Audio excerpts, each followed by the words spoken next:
O Memorial da Inclusão, ele conta a história do movimento social da pessoa com deficiência. E aí, isso é um projeto antigo do próprio movimento, cujas pessoas do movimento vinham já reunindo, desde o início da atuação deles, documentos, né, guardando os materiais, sempre na expectativa de algum dia esses documentos serem documentos importantes para contar essa história. Em 2008, acho que essa data, foi criada a Secretaria de Estado dos Direitos da Pessoa com Deficiência. Aliás, a primeira secretaria nível estadual no Brasil, né? E a doutora Lina Mara Riso Batistella, que é a secretária, foi a primeira secretária e permanece sendo a secretária, né, dessa secretaria, ela vem do movimento social e ela montou a sua equipe com pessoas com deficiência e pessoas atuantes no movimento. Então, iniciou em São Paulo, essa organização, pessoas de São Paulo, e logo se estendeu muito rapidamente pelo Brasil inteiro. E foi um movimento muito organizado. Eles rapidamente se organizaram com vários grupos diferenciados, discutindo pontos diferenciados das pautas que a própria ONU havia sugerido de discussão. Então, foi muito produtivo e a gente pode praticamente dizer que não havia uma legislação anterior, havia uma ou outra coisa, né? E que o que nós temos hoje veio em função dessa atuação, desse movimento social que hoje a gente tenta representar aqui. Obviamente que o Memorial da Inclusão não é a única história sobre isso, e isso não pode ser verdade nunca, porque você não tem a história, você tem pedaços da história, né? Então, uma coisa que é muito importante é que esse movimento social, em particular, o movimento social da pessoa com deficiência, não era conhecido. Ele não objeto de estudo, não era objeto de estudo de nenhum pesquisador, a não ser de algum pesquisador do próprio movimento que já tinha se debruçado sobre essa história. Se você pegar uma literatura acadêmica, né, falando sobre movimentos sociais, você terá uma lista de movimentos narrados e um etc. Então, a Lia Crespo, ela sempre diz que a pessoa com deficiência estava no etc. A importância do memorial é que ela consegue realizar, colocar na prática aquilo que está na teoria. O que é? Você já deve ter ouvido falar do modelo social, né? O paradigma do modelo social. O paradigma do modelo social vai na contramão do assistencialismo, daquela versão caritativa, da versão do coitadinho, certo? Mas muitas vezes você até tem as palavras certas para usar nos contextos para parecer que você está empoderado do modelo social. Mas isso é uma coisa, a terminologia você pode usar em qualquer lugar, a terminologia correta, o politicamente correto. Mas outra coisa é a prática. Então, o que o Memorial faz é exatamente desconstruir esse universo do antigo modelo, o modelo tradicional, né? E as pessoas enxergam a pessoa com deficiência como um cidadão comum. Naturaliza pessoa. É uma pessoa e não uma deficiência que tem uma pessoa. É uma pessoa que tem uma restrição, né? Então, quando você olha a pessoa, pronto.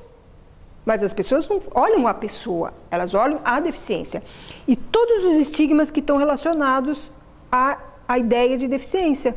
O título, o Memorial da Inclusão, os caminhos da pessoa com deficiência para o quê? Para a inclusão. Não é isso?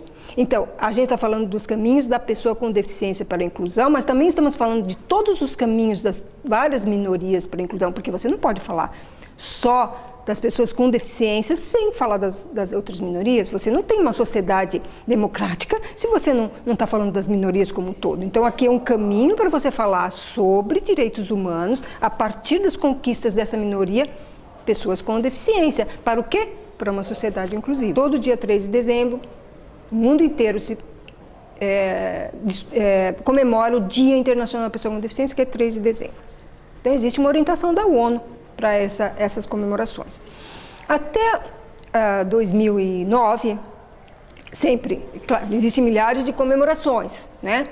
Mas aí, de repente, acho que foi 2009, ou 2010, agora não me lembro, de repente veio um start, foi até a curadora aqui do memorial, que teve a ideia, gente, vamos fazer as comemorações aqui dentro do memorial, a gente promove alguma coisa, algumas atividades e a gente passa a noite inteira aqui dentro, não sei o quê. Aí a secretária, que é uma visionária, falou assim, não, então vamos fazer tipo uma virada cultural, vamos fazer a virada inclusiva, várias horas seguidas, e daí realmente foi essa ideia que pegou. O que é a virada inclusiva? São atividades de lazer, entretenimento, cultura, esporte, pelo estado inteiro, inclusive em outros países, né? Onde você promove milhares de atividades espalhadas por todos os municípios e na capital de São Paulo, muitas atividades. Quem é que promove? Vários parceiros. O que a pessoa com deficiência está fazendo até hoje? Ela está lutando pela visibilidade. Ela ainda é invisível para a sociedade. A gente sabe que não é fácil acessibilizar. E se você não tem essa preocupação, a sua tendência é nem entender por que você precisa acessibilizar, por exemplo. Então as pessoas dizem assim, ah, mas por que vai ter audiodescrição nos filmes se eu não vejo os cegos indo nos cinemas? Todos os lugares culturais, um museu, você vai lá no museu, aí você tem, sei lá, vamos jogar qualquer coisa, 1000 peças sendo apresentadas. O museu até tem uma preocupação com a acessibilidade, pega uma peça e acessibiliza. A pergunta é, uma peça? A pessoa com deficiência visual, ela quer conhecer todo o museu. Quem é que escolheu aquela peça? Por que aquela peça é acessível e não todo o museu? Ah, mas isso é impossível acessibilizar todo o museu, né? Mas como é impossível? Isso tem que ser uma cultura. Então, a virada inclusiva vem para trazer essa discussão. Então, o que a virada inclusiva tem que ter como garantia? Que todas essas atividades que estão sendo disponibilizadas sejam acessíveis. E na medida em que você garante uma sociedade muito mais atenta, e aí eu estou falando de todas as pessoas, não estou falando das pessoas com deficiência, mas da sociedade como um todo, ela começa a ficar mais atenta. Olha, tem uma pessoa com deficiência ali, mas ela não consegue vir até aqui porque tem escada. Ou, puxa, tem uma pessoa com deficiência auditiva, mas cadê o intérprete de Libras? Nossa, olha, aquele pessoa com deficiência visual está entrando na peça de teatro, será que tem audiodescrição? Por quê? Porque elas, de alguma maneira, passaram pela virada e viram como que uma pessoa com deficiência auditiva pode participar, como uma pessoa com deficiência visual pode participar, como uma pessoa com uma deficiência física pode participar. Então, atinge. Então, você tem praia acessível, cadeira anfíbia. Mas que importância tem? Gente, tem muita importância. Pensa que nós temos milhares de pessoas com deficiência que talvez jamais conseguiram se aproximar do mar, né? Porque a cadeira enferruja, porque a cadeira não anda não anda na praia, alguém tem que carregar ela até o mar. De repente tem cadeiras anfíbias. Mas não interessa se é pouco ou não é pouco. O que interessa é que as pessoas com deficiência estão saindo da invisibilidade. Eu acho que a sociedade brasileira tem grandes chances de ser uma sociedade sustentável, porque quando é inclusive ela é sustentável, né? Agora, não temos isso ainda garantido.